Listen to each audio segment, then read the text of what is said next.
다항식 첫 단원이야. 다항식 우리가 이미 한 적이 있지. 중학교 2학년 때부터 다뤘던 내용인데 거기서 조금 더 내용이 많아졌다라고 생각하면 돼. 그래서 다항식 안에 선생님 지금 세 가지 사항 넣어놨어. 단항식, 다항식, 항 이렇게. 단항식은 뭐냐? 수 또는 문자의 곱셈으로만 이루어진 식이야. 예를 들면 EX 마이너스 2Y 이런 애들 있죠? 곱으로만 이루어진 형태. 이걸 이제 단항식이라고 해요.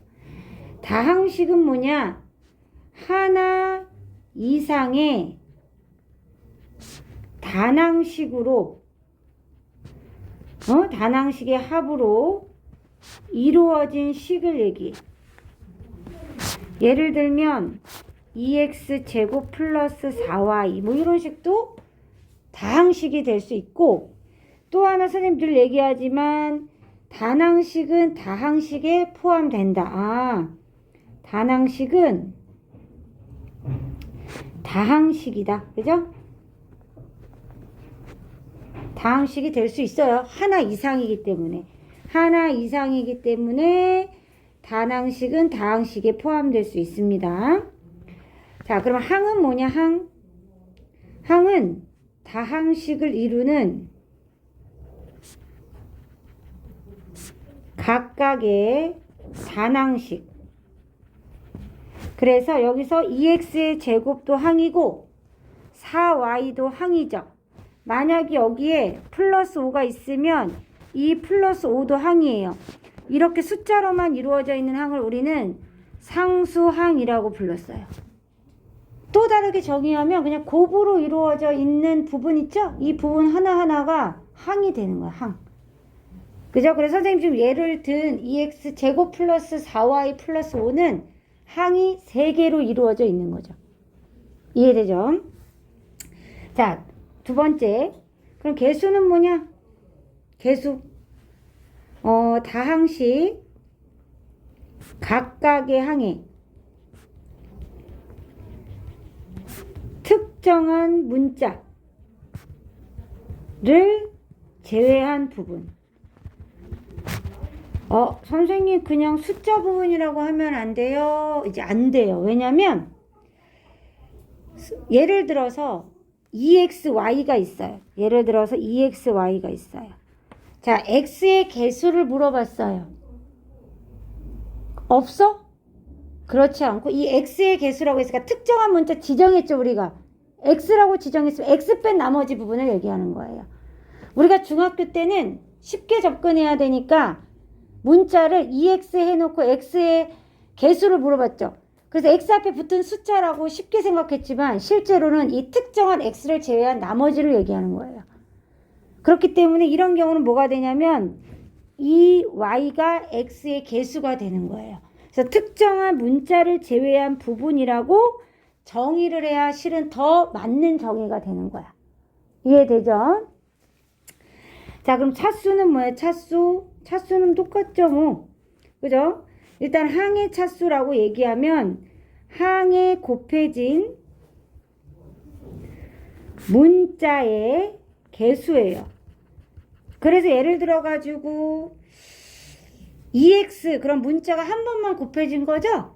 그죠? 그래서 1차가 되는 거죠.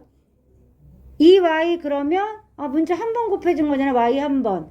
1차가 되는 거죠. 자, 다항식의 차수는 뭐냐면요. 다항식 중에 여기에서 차수가 가장 큰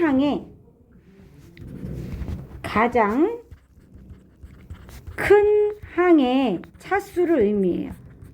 그러니까 아까 선생님 예를 들었던 2x제곱 플러스 4y 플러스 5는 이 다항식 자체는 차수가 가장 높은 게 2x제곱이죠. 얘가 대표가 되는 거죠. 그래서 2차가 되는 거죠. 2차. 이해되죠? 자, 네 번째 동류항은 뭐냐? 동류항은 다항식에서 문자와 차수가 같은 항이죠. 그래서 우리가 동류항이면 어떻게 했죠? 더할 수 있게 됐었죠? 그죠? 뺄 수도 있게 됐죠? 만약에 동류항이 아니라면 더하거나 뺄 수 없었어요. 그 특징을 가져. 그래서 예를 들어 2x 마이너스 y가 있고 3x 플러스 4y가 있으면 2x하고 3x는 동류항이 되는 거고요. 마이너스 y랑 플러스 4y가 동류항이 되는 거예요. 자, 여기까지 필기합니다.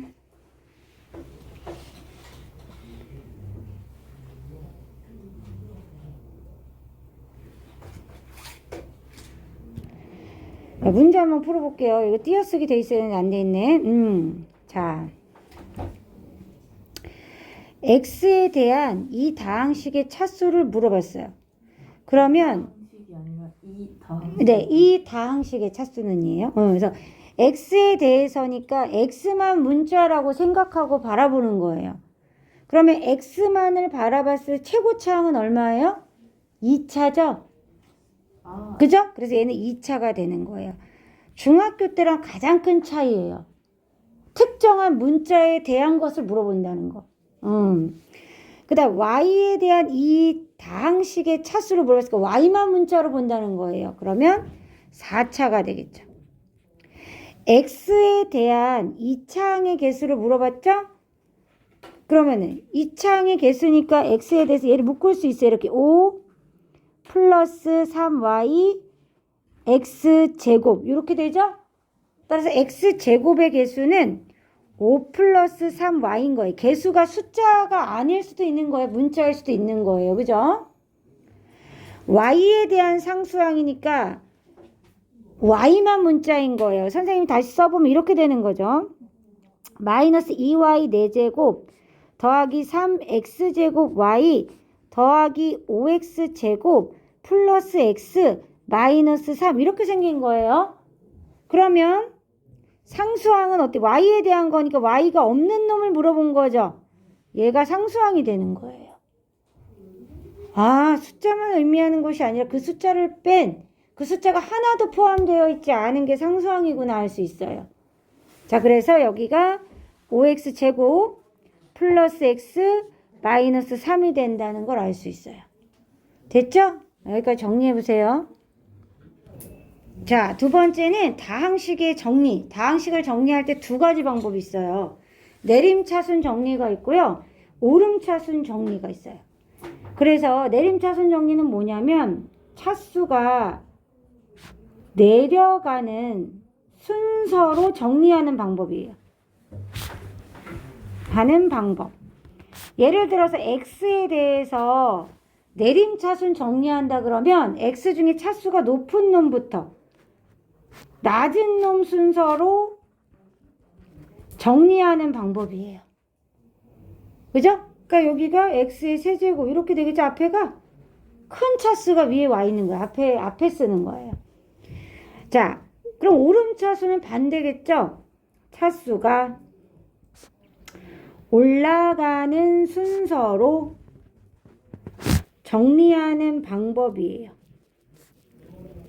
예를 들면 거꾸로 상수항 x에 대해서 우리가 오름차순 정리한다 그러면 상수항 1차, 2차, 3차 이런 식으로 올려 쓰는 거예요.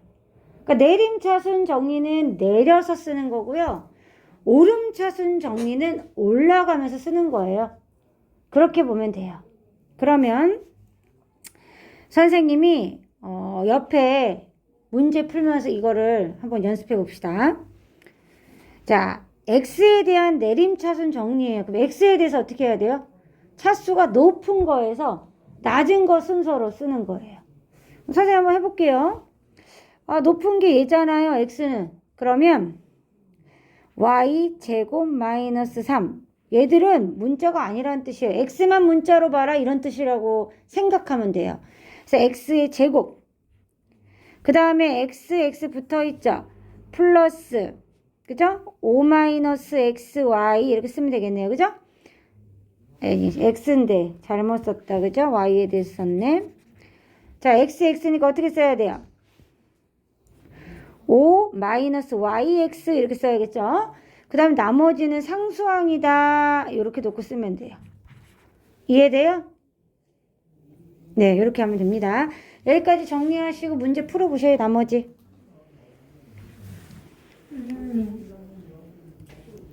맞춰봅시다. y에 대한 내림차순이니까 x제곱 더하기 1 y제곱 그 다음에 마이너스 x 플러스 4y 나머지는 그대로 써주면 되죠. 이렇게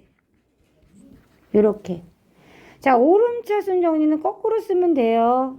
요렇게 그죠? 5 마이너스 yx y제곱 마이너스 3x제곱 물론 선생님 8부터 쓰면 안 돼. 8부터 써도 돼요. 8 마이너스 4y 플러스 y제곱이라 써도 돼요. 그 다음에 똑같아요. 이렇게 쓰고요. 그 다음에 x 플러스 4y 써주고 x제곱 플러스 1y제곱 이런 식으로 써요. 그럼 우리는 주로 내림차순을 쓰는 거야? 오름차순을 쓰는 거야? 맞아요. 우린 주로 그동안도 내림차순 정리를 해왔어요. 내림차순 정리를 해야 나중에 인수분해도 더 수월하게 돼요. 그러니까 앞으로는 주로 내림차순 정리를 쓰게 될 거야. 여기까지 정리할게요.